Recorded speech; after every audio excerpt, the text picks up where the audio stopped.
Yeah, so thanks again to everybody. I mean, really, really great to see a big crowd. Also, just want to update you guys a little bit. As many of you know, we are kind of starting to get into the process of collecting funds and supporting people that work in conservation. So in the last month, we've decided to support 2 projects, which has been really, really exciting. So the one was the Hoedspruit Reptile Center, allowing them to do more rescues. And a couple of the rescues they've done in the last month, for example, was a python at Lasiri Dam. They've done a couple of amazing surgeries. One was on the chameleon, which is quite incredible, actually. I never really thought that that was even a possibility, but the veterinarian there is fantastic. Dr. Jessica Rhino, and another one on a terrapin. So that was really great. And then the other project that we decided to support was the Palabora Natural Heritage Foundation. So they've been doing a huge amount of work on snare sweeps, especially in the Palabora area and surrounds. And one of the reserves that's close to Kruger, pretty exposed to it, has been having a huge issue with snaring in the last couple of months. And we've been able to back 2 of their snare sweeps that they've been doing recently. And in that time frame, they've removed just shy of 250 snares. In a couple of days of field work. So huge congrats to both those organizations for the work they do. And we really hope that through donations and people backing what we do, we can support more and more people like that going forward. We also just want to put it out there, none of the money actually stays with us. So everything that is collected goes straight onto other people doing conservation work. All of us are in a fortunate position that we can see who's doing real good work and what's actually effective, and it makes it a bit easier for us to support those people. So yeah, let's carry on a little bit with the plans for this evening. First of all, just want to say a big thank you to Thirsty Giraffe for hosting us as always. Always a lovely venue, and I think everybody enjoys a nice, relaxed and easygoing atmosphere. Secondly, Painted Dog TV for, again, recording the talks. It's always lovely, and I do encourage everybody, if you've enjoyed the talk and you know friends that have missed this, who haven't been able to be here, please send the link on. We normally put that out a couple of days afterwards. And yeah, then everybody else can actually get access to this as well. And then also the Scales Conservation Fund, who we collaborate with. So they assist us with managing all of the donations that then carry on from us through to people that we want to support in conservation. So before I carry on too much further, I want to introduce tonight's speaker, Sharon Houseman. I'm sure 98% of the people in this room are going to know Sharon, not just by name, probably fairly well also. She's been doing incredible work over the last few years, in particular with GKEPF, and it really is an inspiration to a lot of people in conservation, myself included. So without too much further ado, Sharon's going to chat to us tonight about some of the good stuff as well in rhino conservation in the Greater Kruger region. Thanks so much, Sharon.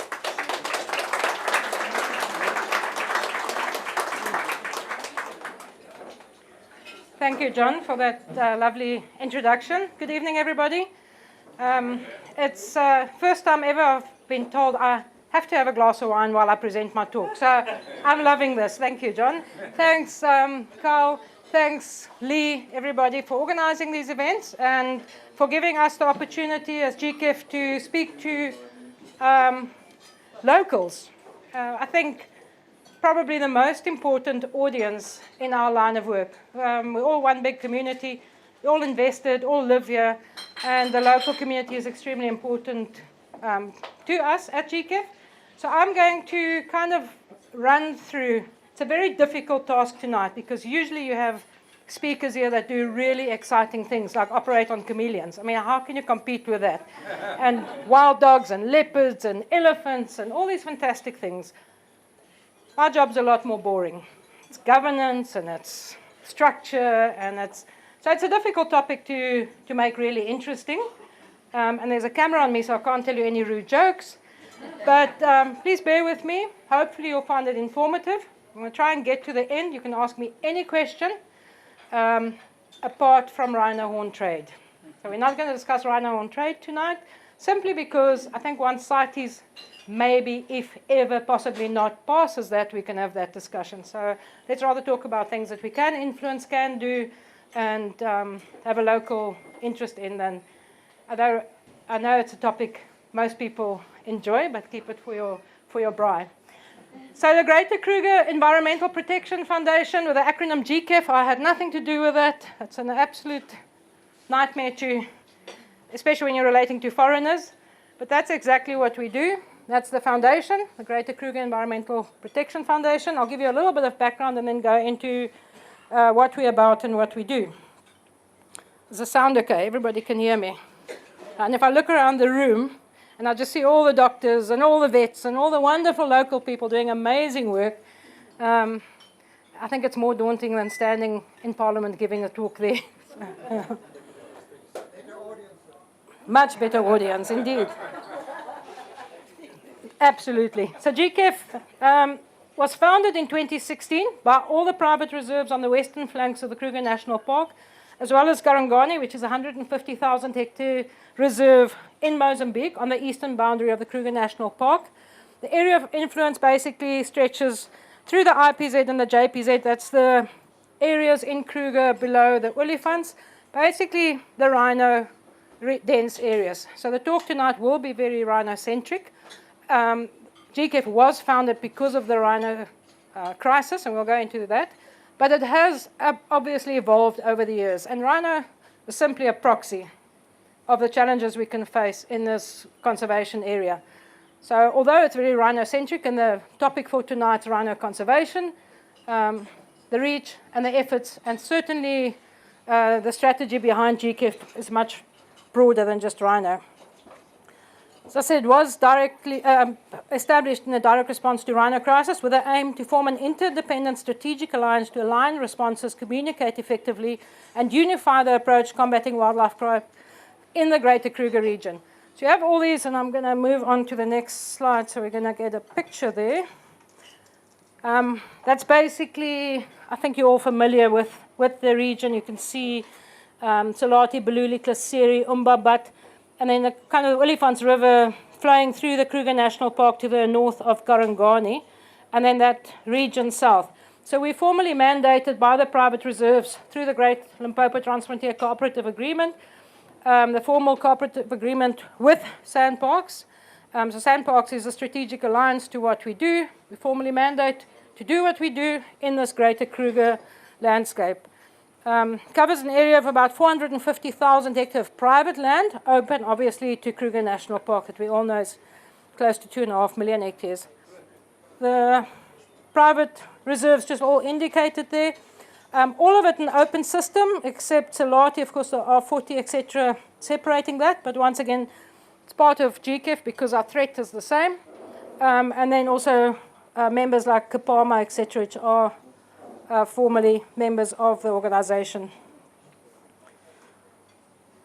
Just in pictures, but those are all our members. And I actually saw some of the managers here tonight. Thank you for being here. And yeah, great to see some of our warriors here. Rhino conservation in the Greater Kruger area. South Africa is home to the largest remaining population of wild rhino in the world, with the largest population of free-roaming rhinos being in the Greater Kruger. I mean, it's still something, even in spite of all the losses. It's still the biggest, the largest wild free-roaming population in the world. White rhino, there's approximate population in South Africa of 13,000. It's listed as threatened. More than 50% are farmed. And the remaining, so about 50% are wild, free-roaming rhinos. Mostly Greater Kruger, and then, of course, also in Natal and a few other pockets around the country. Black rhino, approximate population in South Africa is 2,000. They are critically endangered. 95% are wild, free-roaming rhinos.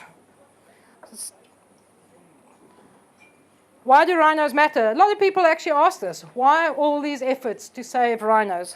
I think for most of us who live here, who love nature, go to the park, who live in the private reserves, we don't need to answer that. But we actually do get asked that. It's an iconic species to start off with. It's a critical contribution to a healthy ecological system, and they're kind of known as landscape engineers. And we can clearly see in areas where there's been large losses of rhinos due to poaching, the effect it's had not having those rhinos in terms of being mega grazers, mega herbivores in those areas. So they critically contribute to a healthy ecological system. We've got a responsibility as custodians. It is a responsibility to look after these animals. There's a big tourism value. They're one of the big five.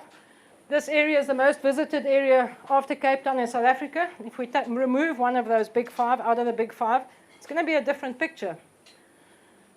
Tourism being the largest economic driving factor in one of the poorest areas in South Africa. We all know on the western boundary what the reality is. Near 4 million people living on the western boundary of this protected area with an estimated 65% unemployment rate. Every job, every bit of economic power matters. They're estimated to be 20,000 direct jobs in the protected areas. That's just direct jobs. We all know there's a whole economy around this area. Extensive community development and empowerment initiatives and projects directly linked to tourism through our member reserves. 21-22, in excess of 25 million rand was spent on educational outreach programs from our member reserves. So I'm very much speaking from a perspective of the private member reserves of GKEPF, and those type of figures relates to our member reserves. Focused rhino protection is to the benefit of all animals. We know that there are a lot of other animals at threat, and the focus that the rhinos had in the last few years obviously has developed such incredible anti-poaching units that all other animals have had the benefit of that. And we have to ask ourselves, if we can't protect the rhinos, then what's next? Elephants, lions, pangolins, plants, and most of all, at the end of the day, people. There's always a human factor with these wildlife crimes, and I think it's underestimated. I'm going to touch on that a bit further as well. The impact that the rhino, let's call it a crisis, because it's been a crisis the last 15 years, has had on actual people in the landscape working, combating this. It's a relentless onslaught. 10,000 plus rhinos have been illegally killed, poached in South Africa since 2008. I was actually in Kruger this morning, and we were talking about the first one. When it really started hitting Kruger was around about 2008 and escalated, and then slowly spilled over into the private reserves. Rhino populations in other African countries have been decimated, and we all know they are targeted for illicit markets, mostly in the Far East. Rhino poaching is highly organized crime, and it's international. The market is mostly the Far East, so we're actually up against international organized crime. It's not, rhino poaching is not opportunistic local crime only. That's, just as introduction or as background, 2015, 2016, the dark, very, very dark years. This is the Greater Kruger. So these figures include Kruger National Park as well as the private reserves. And you can see that there's been significant decrease 2020, 2021, 2022 is a particularly good year. In 2023, I can assure you that we're probably going to have the best year since 2010 in terms of poaching numbers. We have to wait for the end of the year before we can release that, but in the private sector and the private reserves, which include Baluli right down to Sabi Sands, we've only lost, touch wood, 9 rhinos for the year so far, which is significant. It really, really is actually a positive population growth on the private sector. And Kruger themselves at the moment is sitting at just over 50 animals, which is incredible. Now, no, I'm not going to ask you because people are going to say yes, because there's no rhinos left. There are actually a lot of rhinos left. Yes, they're much less than what they were in 2015, 2016, but still, there are still a lot of rhinos left. So it's not only due to rhinos being less, it's due to, and I think my next slide speaks to it, relentless efforts, most of all, relentless commitment on the ground, efforts and financial investment. It's been a massive, massive financial investment from landowners, donors, etc., to kind of stem the tide and turn it to where we are now. And I cannot emphasize enough relentless commitment and efforts from dedicated people on the ground at the cost of many, many human lives, not in terms of fatality, some certainly have paid with their lives, but also in terms of quality of life, stress, personal sacrifice that was given to fight this on ground level. At the end of the day, we are the custodians of the rhinos in these private reserves. Our job is to keep that rhino alive. It's not a good space to be in. It's intensive, it's exhausting, it's dangerous, but that's the responsibility that the rangers and the managers on the ground face, and I think they have excelled at that responsibility of keeping rhinos alive. The challenge is much wider and much bigger than that, but we'll touch on that just now. The role of GKEPF is to facilitate effective communication, coordination, information sharing and cooperation amongst all GKEPF members and external stakeholders. And that might sound like common sense, but I think most of you are familiar with the private reserves, Kruger. People are territorial, and that's a good thing, because if you're territorial, you protect something. But it also means you're in a bit of competition with your neighbor. So it's not, and add to that, a situation where you feel you don't have control. Carcass after carcass after carcass. A human response is to fight. And that was one of the worst things that we saw in the 2015, 2016, 2017. I used to call it the aftermath, and I almost dreaded it more than dealing with the carcass, is people just feeling so helpless that they need to blame someone. So it's a blame game, it's a fighting game, it becomes extremely messy. And yeah, so it might seem obvious, but it has not been easy to get that right, where we have transparency, open sharing, effective communication, etc. between all these different entities. You have a state reserve, we have Manuleti, that's a provincial managed reserve, and then we have all the private landowners. So that's why I say my job is not that fun one, doing operations on chameleons. Not that I could, but a lot of difficult and hard and long days to achieve that. One of the things we effectively started this year, which has really, really helped a lot, is for the first time, all the parties, Kruger included, said we should look and manage our rhino population as one and not in isolation. So we've initiated a rhino management group for the entire open system. We've got a young, newly qualified vet that gladly took up the position that heads up that rhino management group. He's here tonight, Dr. Gunther Novak, if you want to ask him questions. But basically, I mean, if you know your asset, you can manage it better and you can respond better to a threat. And with that, and with all the extensive de-horning being done in the open system, it's to collate that information to make sure its minimum standards are adhered to set those minimum standards, and then also to have a central database for all the rhinos, and also to monitor the effect of the large-scale de-horning happening in the open system. And I must say, if I look at the transparency and the cooperation for this rhino management group, it almost feels like you're never 100% there, but we're 95% there in terms of absolute cooperation as a collective in the open system. We're very involved. I personally serve on a few of governmental steering committees and Rhino Action Committee. We work very closely with the Department of Environmental Affairs. It's just one of those things we rather be a part of government. We need them. We need our law enforcement officials. So we work very closely with the Environmental Affairs Department. And they have a law enforcement unit and a law enforcement department headed up by a lady called Frances Craigie, who's an absolute star in terms of her commitment to illegal wildlife trade in South Africa in general, including abalone, rhino, etc. We're integrated in the Integrated Wildlife Zone concept, and this year in May, that department managed to get the National Integrated Strategy to Combat Wildlife Trafficking, NISQUIT, passed by Cabinet.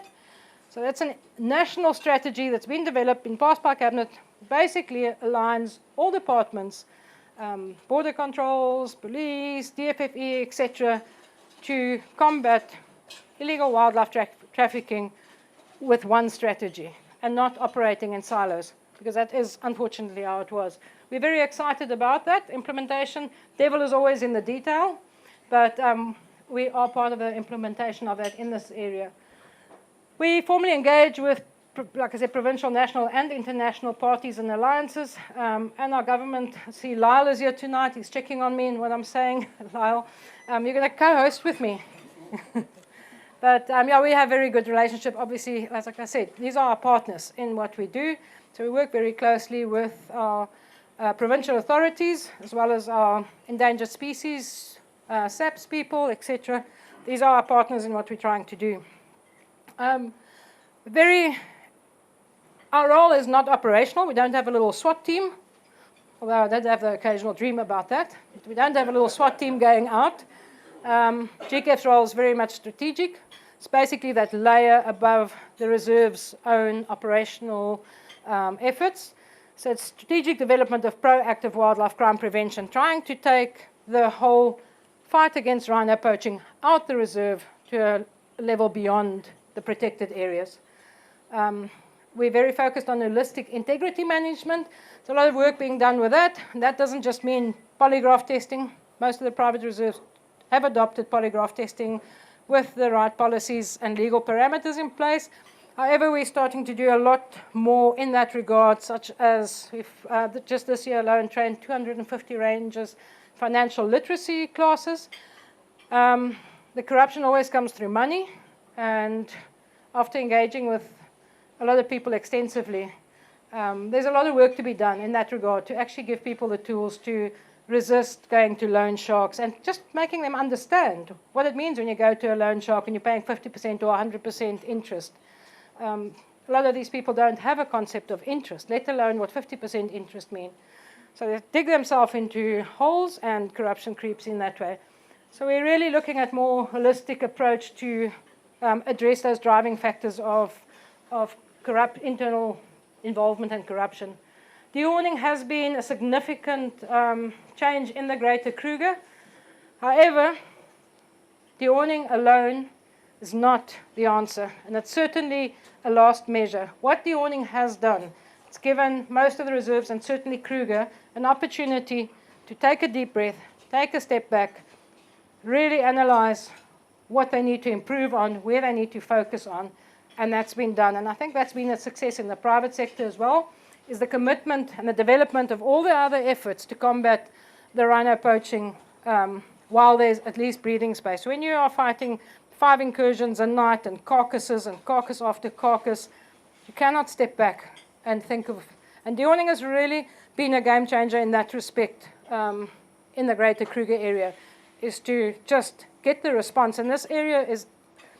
I engaged a lot nationally with other rhino areas, and we can be very, very proud of what's been developed in this area. The pack hounds in Kruger, at almost 700 successes, that was developed first in the world in Kruger, completely unique. The way we approach our integrity management now is basically completely unique. And Kruger is completely on board with that as well. Our nighttime capabilities.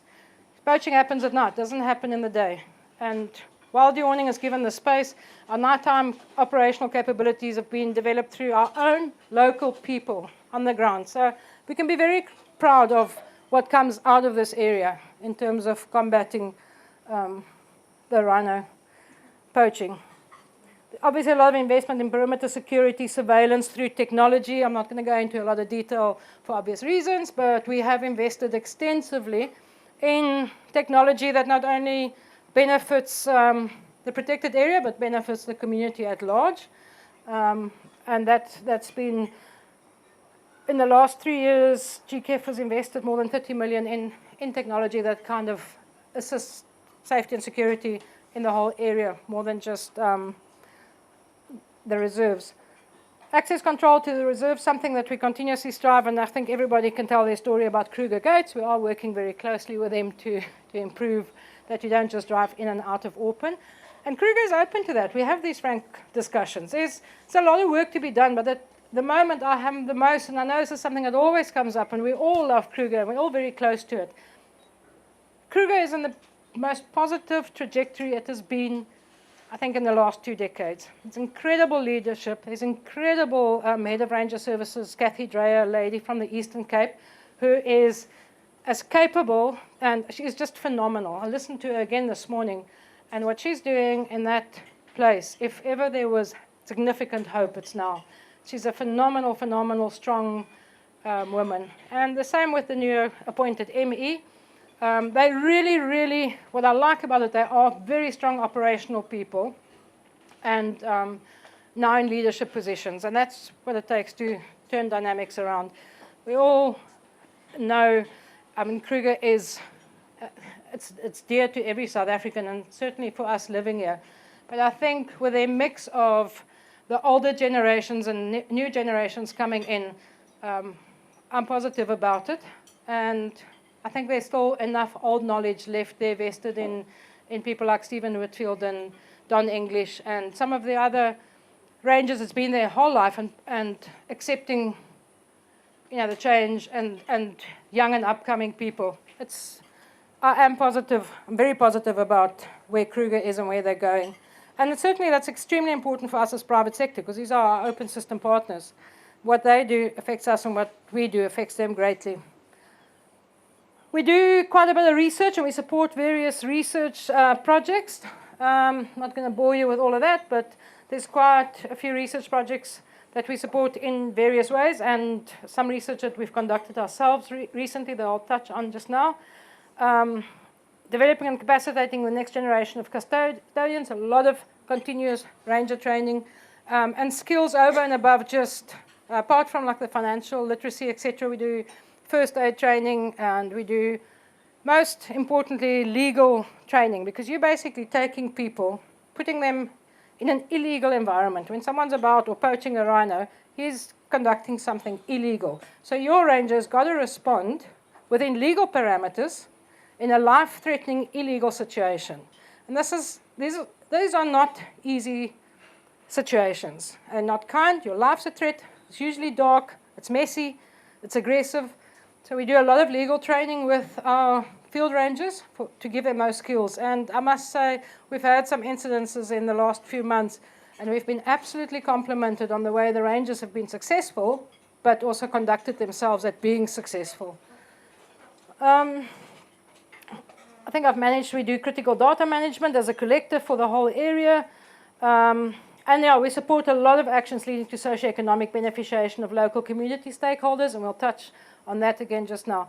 And then one of the things I do want to highlight, it's not all doom and gloom. Even during this period of a lot of poaching in 2011, there was a large amount of black rhinos introduced into the open system. And they came from the Eastern Cape where they weren't predator wary, and they've done exceptionally well. One of the best WWF black rhino introduction programs in the country.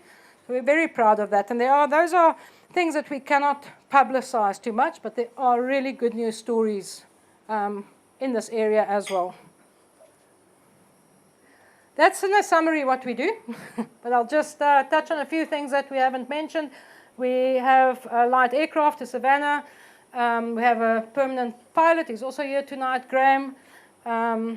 And together with service providers in the area, we sort of coordinate air support and we manage platforms where everybody kind of knows exactly what's happening in the air over the protected areas. Yeah, I'm not going to run through all of this, but if you see anything there and you want to chat to us about it later, feel welcome to do that. But that's basically a summary of what we do. We do have, maybe I should just touch on that, the security forum is apart from the Rhino management group. We have very regular, so all the member reserve senior managers make up the steering committee for GKEPF. So basically tell me you're going in the right direction or the wrong direction, or let's do this or let's not do that. So any major decisions and trajectories we take gets discussed with that steering committee, and yeah, then we implement. But we do have monthly, sometimes bi-monthly, depending on other activities happening, such as training. We have managers' meetings where we really sit around the table and discuss things in honest, open ways. And that's something that I've also seen has been a significant catalyst for change in the area, where you can sit around the table. Maybe it helps that I'm a woman because I touch on some of the more sensitive things, but you can cry, someone's going to support you. You can swear at someone, you can get angry at someone. At the end of the day, we resolve all those issues and you will all walk out there for the better, for the bigger picture. And that's why I need to have wine, John? Thanks. Just to touch on my inner academic, this project that we ran over the last 3 years came from a conversation that I actually had with Stephen Whitfield in a riverbed. And we were like, is this sustainable? Is it sustainable what we're doing? And how do we know what we're doing is the best way of doing things. And if we are actually getting the best value for our money through what we're doing, it's a huge amount of investment. Could we be spending our money in areas better? Could we have better results if we channel money separately? So just taking an absolute critical look at what we do. So we proposed this research project, got full support from Sandparks, and we got it's supported by the Rhino Recovery Fund, and we got UCT involved, and then launched into a very, very intensive analysis of interventions that apply to rhino conservation in the open system. I don't need to explain, but I mean, there are so many different variables, there's so many different threat factors, it's geographical locations, it's management strategies, there are lots of factors that can influence your outcome.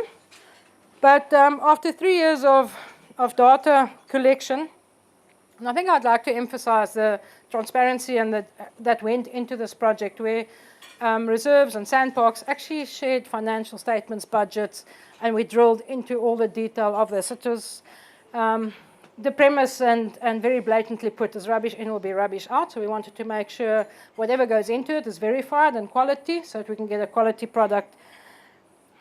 The end result was that we have more questions than answers.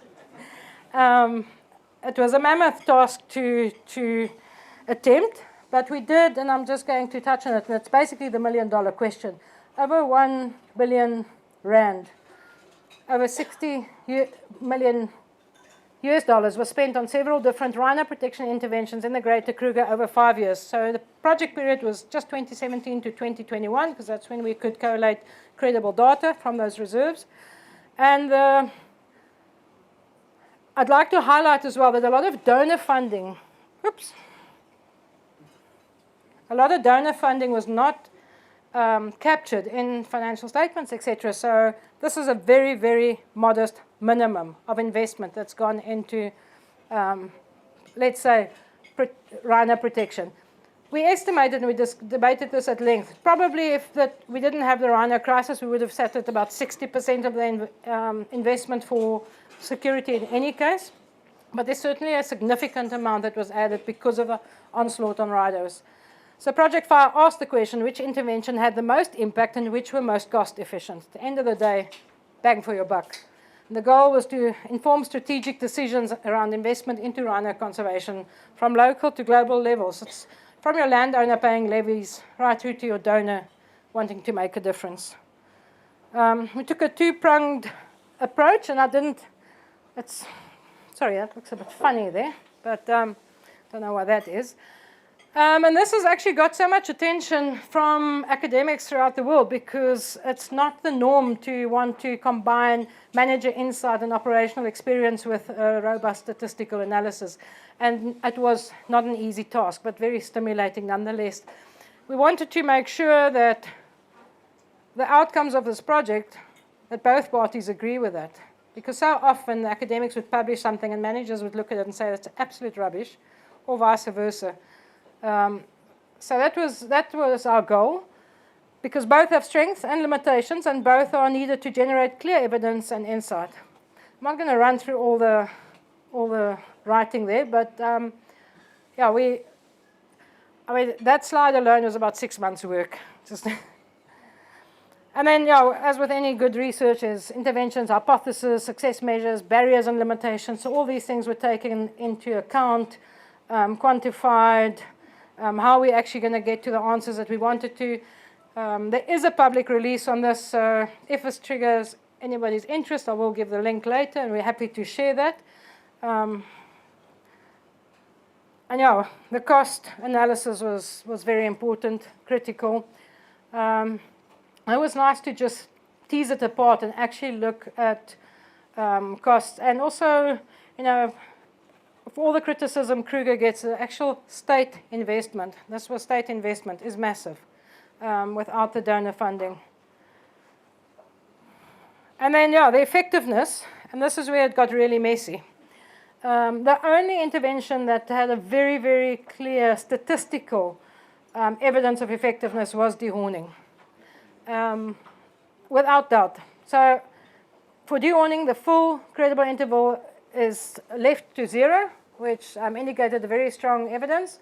for all other interventions, camera tech, all the other things, there were no clear relationship with a reduction in poaching. So that was our measure, which is a very harsh measure, is reduced poaching. So dehorning was the only intervention that had a significant impact on the reduction of poaching. None of the other interventions had such a strong, clear evidence. That doesn't mean an intervention is not successful. I mean, if canines apprehend a suspect, they were successful. But if there's not court follow-through and conviction, it didn't, and they're back and there's a repeat offender, it didn't reduce poaching. So it became very, very technical in that aspect. The bar of measuring against reduced poaching, obviously that's what we want to achieve at the end of the day, is reduce poaching, and that's why we chose that bar. But that's a very high bar to choose for an analysis like this. But the insights it brought in terms of how we apply these interventions and the costs, etc., was really, really very, very valuable. Cost efficiency, as you can see, dehorning stood out very strongly. Yeah, very academic little things. This became very, very interesting. It's where there's intervention combinations. And we found there to be very, very, that changes the whole analysis completely. If we compare intervention combinations to reduction in poaching, there's some really clear correlations. So basically, I'm just illustrating that we do actually think about what we're doing in depth. The key messages that came out of this research project: statistical evidence for intervention effectiveness. Reduced poaching does not mean that specific intervention does not work. Corruption compromises all interventions. Where were we? There we go. Some reserves will work, some interventions will work exceptionally well on one or two reserves and less well on other reserves, which obviously if you average it out, then will give you a result that looks like it's not that effective. And we found often that's related to management style. At the end of the day, all interventions are managed by the managers. And some managers do have a better aptitude for technology, and others would have a better aptitude for whatever else, and that does play an influence. Big problem is no follow-through action. Obviously compromises the best of interventions. You can detect something, but if you can't respond to it, you're not going to have a successful outcome. And then, yeah, no follow-through in terms of if you have a good arrest, but it's not a good court case, and you don't get a successful conviction, and that person's out again, it compromises your investment and your intervention. Some high-level notes that came out of that is the human capital investment is critical. At the end of the day, it's all about the people implementing all these interventions. It's people, people, people. And for the last 20 years, people have been neglected in this space a lot. And at the end of the day, all the implementation comes down to people. And I don't know, this thing is rushing me. It's probably a message. Yeah, I won't run through all of that. One of the outcomes of this initial research project was that we're now following through with deep dives into the effect of dehorning, because yes, some dehorned rhinos do get poached, but if it was dehorned 12 or 18 months ago, you cannot call it a dehorned rhino anymore. So we have gathered some evidence of rhinos that were poached post-dehorning, and to try and quantify that and when rhinos become most at risk with regrowth, etc. Doing a lot of work on integrity management and more on the holistic approach, and certainly something to document for other areas, because that is very difficult. It's something that affects people's lives severely. It's something that needs a lot of attention. And then technology. The range of technology, and technology is expensive. The range of technology applied in the whole Greater Kruger area varies significantly, and there's really significant differences in the results. So we are studying further all the different technologies. I always throw a few pictures in because that's just easier than talking, and I can take a sip of wine. But that's, pictures of what happens out there, and I think you're all familiar with that.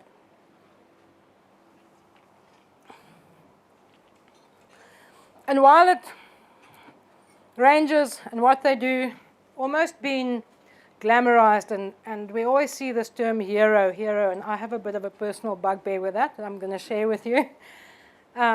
these people, the stress that these people are under, and dealing with this threat on a daily basis, day in, day out, year after year, takes an immense toll. And so much responsibility are placed on rangers and on managers to protect the rhinos, and it's not. It's everybody's responsibility. And when a rhino goes down, they take that so personally. And it's something that I think we just need to be more conscious of. It's actually a bigger responsibility than just these guys on the ground having to prevent a carcass. This is the real challenge, and sometimes I'm criticized for discussing this, but that's the reality, and I think anybody with a few brain cells can work this out. But in 2023, probably an estimated 450 rhinos poached in South Africa, average horn weight per rhino 5 kgs, total weight 2255. Very, very modest market value of $20,000 US. That's the economy that we're up against, $45 million US. That's what we're up against. That's the reality. That is what we're fighting, is an economy of that size. We're not fighting a poacher in the night. That's what we're fighting. What does it take to break an illegal economy of this magnitude? Like I said, people can't emphasize that enough, and I'd like to expand there. That's not just people on the ground, and that's where it comes to everybody sitting here as a citizen. Your responsibility in being involved in your local security structures, etc. Support there are a lot of really committed good people out there. We've got incredibly committed people in SAPS. We're so quick to criticize rangers, SAPS members, etc. But just keep in mind that economy that we're all fighting and that those people are fighting. It comes down to people. And there are a lot of people, critical people in this country that get a lot of criticism. If they weren't there, we'd be in a much, much worse space.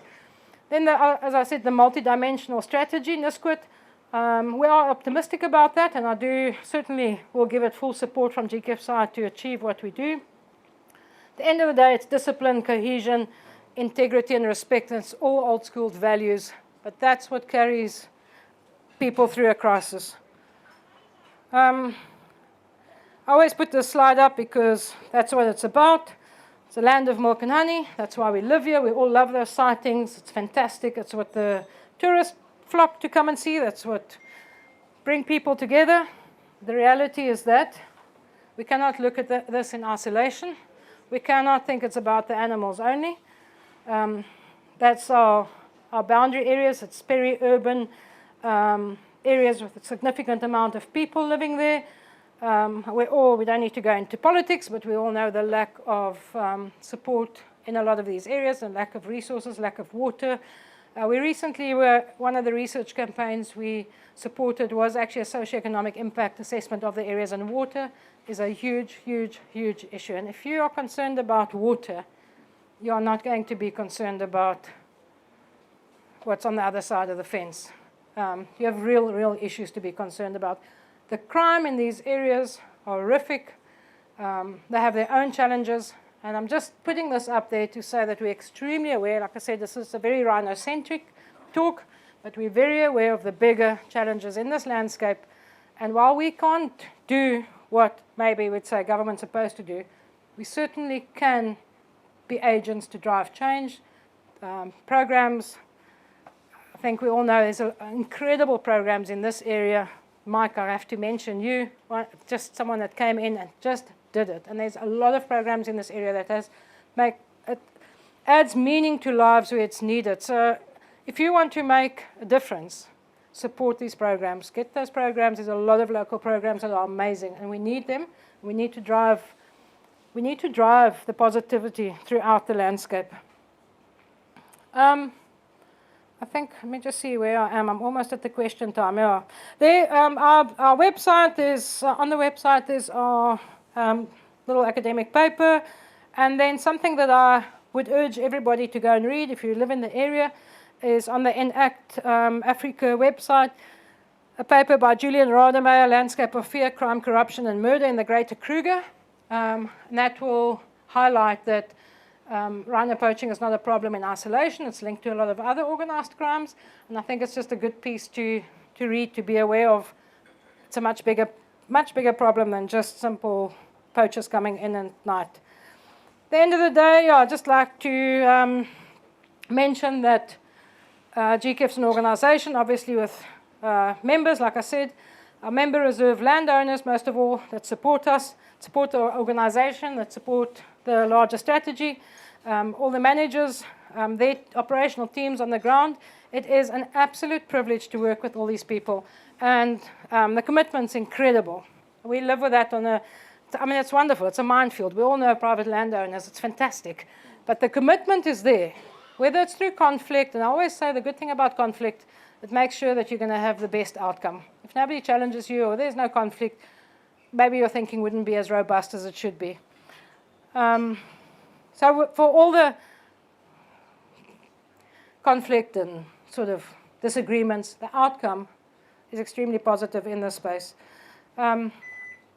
I've got a wonderful GKEPF support team that lives have never been the same since they've worked with me. It's a lot of fast-paced pressure and chaos, and yeah, my little team is in the back corner there. Marion and Luke and Colonel Tinas, and I better look. I think I've mentioned Graham and all of them. But yeah, I've got a fantastic, committed. It's a privilege to work with good people, and that's what gives me energy, and I hope to part a little bit of energy onto them as well. But thanks for my GKEPF team to living up to day-to-day pressures, to handling curveballs, to delivering, to excelling at what you need to do, and we're all there to serve a bigger purpose, and you all display that. Yeah, so colleagues and alliances, there's a lot of colleagues in this space tonight. I love people. I love working with people. And it's always wonderful to bump into people like Dr. Hamish and John and Carl and everybody. Debbie, you're all inspirational people working in the same space. And I think that's what is the success in this area. It's a privilege to work in this area and to work with such committed people. And then there's a bigger community. We all know how amazing Farm Watch is, Town Watch, all these people, security companies in the area. Everybody plays their role. Everybody, we are where we are in a good space because of everybody pulling together, doing their bit in wherever they can and where they found their niche. And I think at the end of the day, it's supporting each other, respect, and that builds a success story in general. So I think, yeah, that's me. So questions?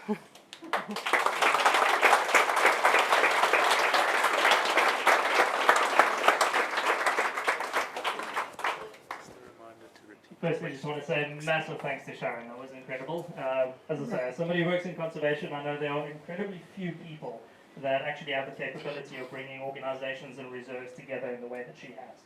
And that in itself makes her probably one of the rarest people in conservation. And I can only hope that we're going to have more of you in the future. Fingers crossed.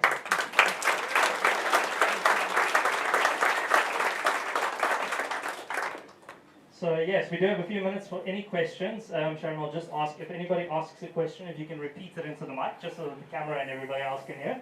But if anybody has any questions, hands up and then off we can go.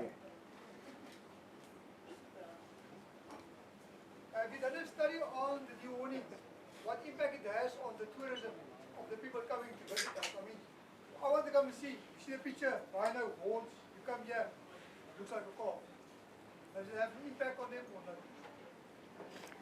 not? Thank you for that question. I'll just repeat it before these two gentlemen dart to me. Your question is whether we've done any research or work regarding the tourism value, and probably you, in your perspective, devaluating the value, tourism value of the rhino in terms of what tourists want to see. And I can give you a short answer and a long answer. We actually, so when the large-scale dehorning started in 2019, there was extensive consultations with lodges, landowners, everybody in the open system. And obviously that is a major consideration, and it was something that wasn't just done lightly. And it was accepted that there would be an effect. But we found that, first of all, we were heading for a space there would almost be no rhinos to look at. And that was the reality. Some of the reserves had lost, in 2018, had lost more than half their populations. So it was a reality that you could run out of rhino completely. the advantage is that rhino horn grows. So we're all hoping, and we certainly, I'm not an advocate for dehorning. We certainly, and I certainly hope that before I'm too old, we'll see rhinos in this landscape again with fully grown horns. We've found that there are tourists that express that that's not what they want to see. I think the same with me. I don't want to see a dehorned rhino. I love seeing a horned rhino. But I tell you, it's much better than seeing a carcass. And it's much better than seeing people's lives being shattered because they need to deal with carcass upon carcass and everything else with it. The negative effect that poaching and carcasses and all that had was much more detrimental to the entire landscape, which puts tourism at threat, than the dehorning. It's very important. We are doing quite a lot of work around that, is for the guides and the operators, the way they explain dehorning to the tourists. And once, if you explain it properly, and if you actually explain the reasoning behind it, we found that in areas where there are horned rhinos, tourists are almost asking, but why aren't they dehorning? Aren't these poor rhinos at risk? So the messaging is extremely important behind it. But yeah, it is a valid question, but it's just one of those things that management, hard decisions that had to be made. I hope that answers your question.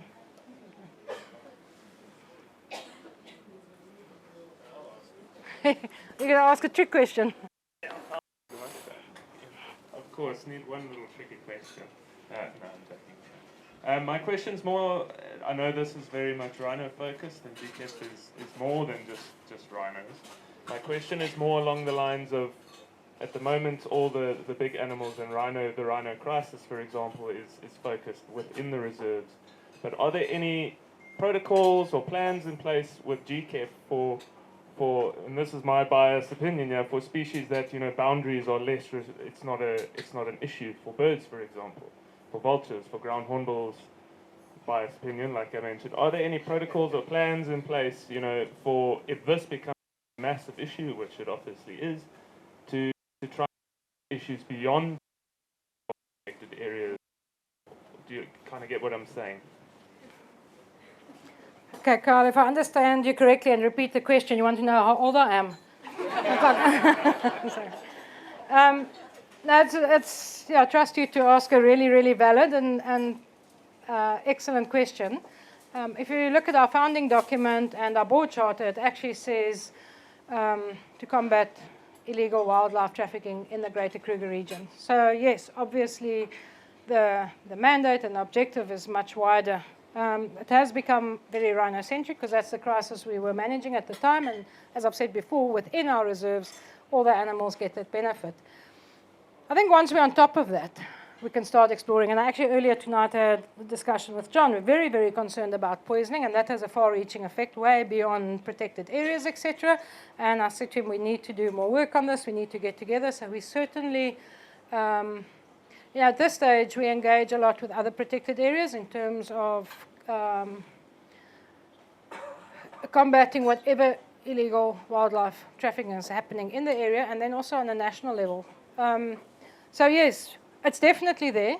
We'll need more people because my team's exhausted, and I'm exhausted sometimes. But we certainly don't have a restricted view. We certainly have a restricted mandate. But the objective would be to being done already. Palabora guys doing fantastic work there, and then possibly to expand to other areas where there's serious capacity and resource challenges. And yeah, I think you're heading in your mind further north to us. I know exactly where you're going, and yeah, it's, let's look after home first, and then we will expand further. Yeah. Shall I be nervous? Yeah, I just want to ask as a follow-on from that previous question is what plans GKEPF has in terms of pangolin research, and actually looking at the numbers of pangolins we actually have versus the numbers that we're losing to the illegal wildlife trade. Thanks, Shazzy.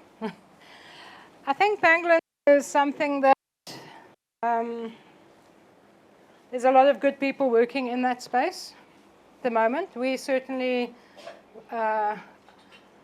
following with keen interest and would support where we can, but there is a lot of strong organizations and experts and people, and one of them is sitting right here. There's a lot of good work being done in that space. There's a lot of good work being done on national level with pangolins as well. So no, we haven't ventured there yet, and it's not in our foreseeable future, although if something had to come up that we need to be involved, we certainly will. And we certainly will support initiatives, any initiatives that's driven by, in fact, you could speak to Luke, who's our project manager. He's been involved with some pangolin work. They're very strong organizations nationally, and we certainly would support any initiatives or research they want to do. We've got Debbie local that does incredible work. So more of a support than actually taking an initiative and starting yet another tangent of work to be done. We'd rather link in with existing structures and support them.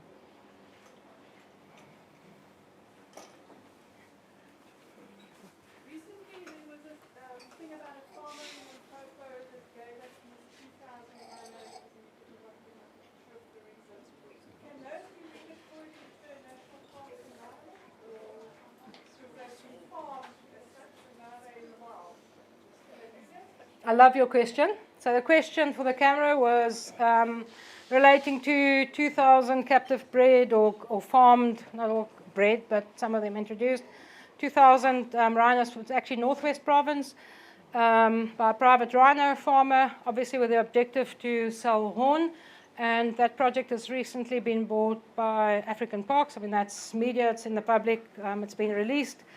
And yeah, I actually spent 2 days there last week with our vet. And we certainly are supporting a framework for them to rewild those rhinos. I can assure you those rhinos are not tame. You cannot touch them. We were actually charged by some of them. They do receive supplementary feeding just because the grazing is so poor at the moment, but there's no human interaction or human contact. So we certainly, from experience with orphans that we've introduced into the protected area, I have no doubt that some of those rhinos, the majority of them could be rewilded and could, there are factors to take into consideration such as predators with calves, etc. There are lots of factors that needs to be taken care of, but I do think with African Parks being the new owners of those 2,000 rhino and the objectives they are setting for the program, we're turning something into, certainly going to turn something into a massive, massive win for rhino conservation in South Africa. And yeah, watch the space.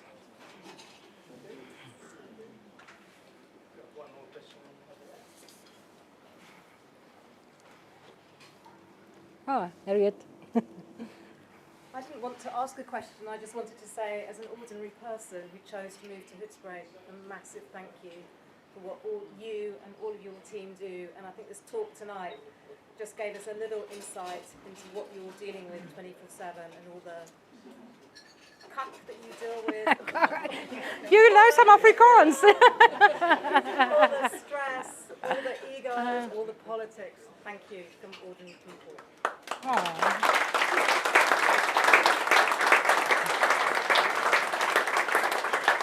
I'll repeat that question. Harriet thanks everybody for their contribution.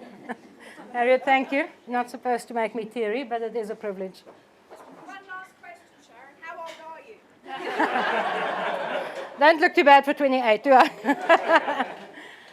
We're going to be around. Feel welcome to come chat to us. And yeah, I'm local.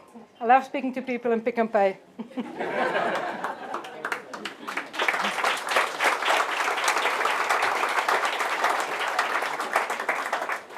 Perfect. Thank you so much, everybody, for a lovely turnout. Really, really enjoyed the talk. Last things, if anybody's interested in ordering T-shirts, we do need to place an order. You're more than welcome to chat to myself or Carl. And I know a few people have also asked about getting on the WhatsApp group for the notifications for the talks. Again, you can chat to either one of us or Sarah in the corner there. So, and Lindy's somewhere. There she is. So yeah, you're more than welcome to chat to any of our team, and we can help you guys with that. Thanks so much, everybody. Have a wonderful evening. If I can ask everyone just to clear for about just for